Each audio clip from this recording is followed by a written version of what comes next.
Pipe বসানো হলেও মেলেনি জল। বালতি কলসি নিয়ে রাস্তায় বিক্ষোভ, ভোট বয়কটের হুঁশিয়ারি গ্রামবাসীর। গ্রামে পাইপলাইন বসানো হয়েছে বহু আগে, কিন্তু আজও শুরু হয়নি পানীয় জলের সরবরাহ। বাড়ি বাড়ি বসানো হয়নি ট্যাপ কল, ফলে গরম পড়তে তীব্র জলসংকটে পড়েছেন বাসিন্দারা। এই পরিস্থিতিতে পরিশ্রুত পানীয় জলের দাবিতে বালতি এবং কলসি হাতে রাস্তায় নেমে বিক্ষোভ দেখালেন গ্রামবাসীরা। বৃহস্পতিবার সকালে হরিশ্চন্দ্রপুর ২ নম্বর ব্লকের সুলতাননগর গ্রাম পঞ্চায়েতের কুশল গ্রামের মহিলা এবং পুরুষেরা একত্রিত হয়ে প্রতিবাদে সামিল হন। তাদের অভিযোগ, বহু বছর আগে গ্রামে পাইপলাইন বসানো হলেও রাধিকাপুর পিএইচই প্রকল্প থেকে আজও জল সরবরাহ শুরু হয়নি, ফলে পরিশ্রুত পানীয় জল থেকে বঞ্চিত গোটা গ্রাম। স্থানীয় বাসিন্দা মুজিফুল আলম, আরতি মণ্ডল এবং দীনেশ তিওয়ারি জানিয়েছেন, গত 15 বছরে 3বার গ্রামে পাইপ বসানো হলেও এখনো পর্যন্ত জল সরবরাহ শুরুই হয়নি। অধিকাংশ মানুষ অগভীর নলকূপের আয়রনযুক্ত জল পান করতে বাধ্য হচ্ছেন। সেই জল খেয়ে অনেকেই পেটের অসুখে ভুগছেন। কেউ কেউ বাধ্য হয়ে পার্শ্ববর্তী বিহারের কানহল গ্রাম থেকে ট্যাপের মাধ্যমে জল নিয়ে আসছেন।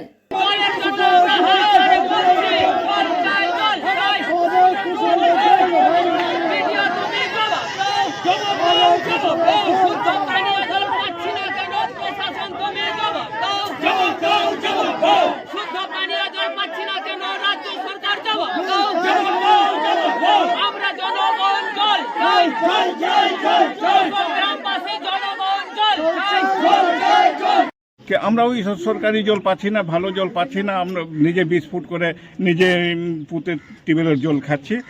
ওটা খেলে আমাদের বিভিন্ন রকমের অসুখ হয়, আর কিছু খুব অসুখে আমরা আছি। জলের জন্য খুব অসুবিধা আমার।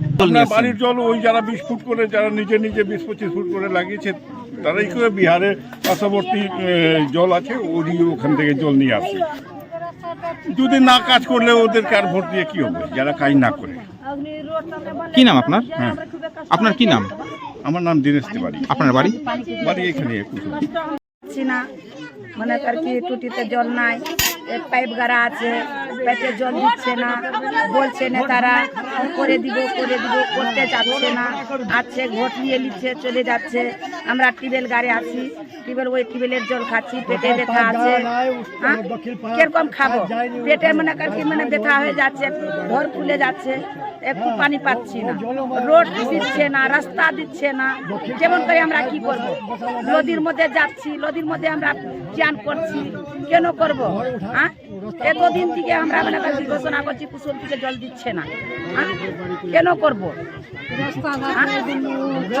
আমরা যে এতদিন ধরে ভোট দিচ্ছি, এতদিন থেকে থাকছি গ্রামে, আমাদেরকে 3বার পাইপ বসালো, একবারও আমাদেরকে জল দিল না। আমরা জল পান করছি, একটা 20 পাইপে টিউবওয়েল বসিয়েছি, ওতেই জল খাচ্ছি। সেগুলো জল কি খাওয়ার যোগ্য? জল খাবার যোগ্য নয়, মনে করো কি ওই জলটা খেয়ে আমাদেরকে অসুখ অনেক হয়ে, মানে বাধ্যতামূলক জল খেতে হচ্ছে আপনাদেরকে?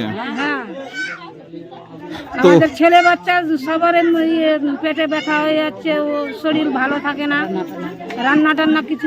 মানে এই জল দিয়ে রান্না করেন?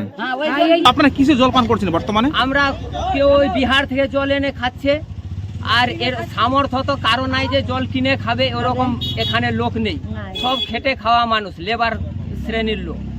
আর কেউ ওই 20 ফুট পাইপ বসিয়ে নলকূপ করেছে, ওই জল খেয়ে খেয়ে ম্যাক্সিমাম লোক পেটের অসুখে ভুগছে। এখানকার লোক, একটাও লোকের শরীর স্বাস্থ্য আপনি দেখবেন যে ভালো নাই, সব অসুখে ভুক্তভোগী। একমাত্র কারণ হচ্ছে জল। জলের অভাবে, জলের এই জীবাণুর মুক্ত জল পাচ্ছে না বলেই এই ধরনের অসুখে ভুগছে।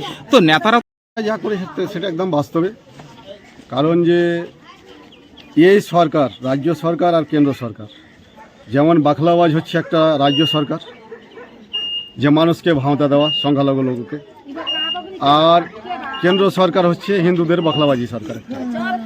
কারণ আজকে এসে দেখে যাক, বর্তমানে আপনার হরিশ্চন্দ্রপুর 46 নম্বর বিধানসভা সুলতাননগর জিপিটা, এর আগে মালদা ডিএম নিতিন সিংহারে বলেছিল 2024 সালে ঘর ঘর জল পৌঁছে দেবো। উনি এখন মালদা থেকে ট্রান্সফার হয়ে চলে গেছেন, কিন্তু রাজ্য সরকার আছে কিনা আদৌ জানি না।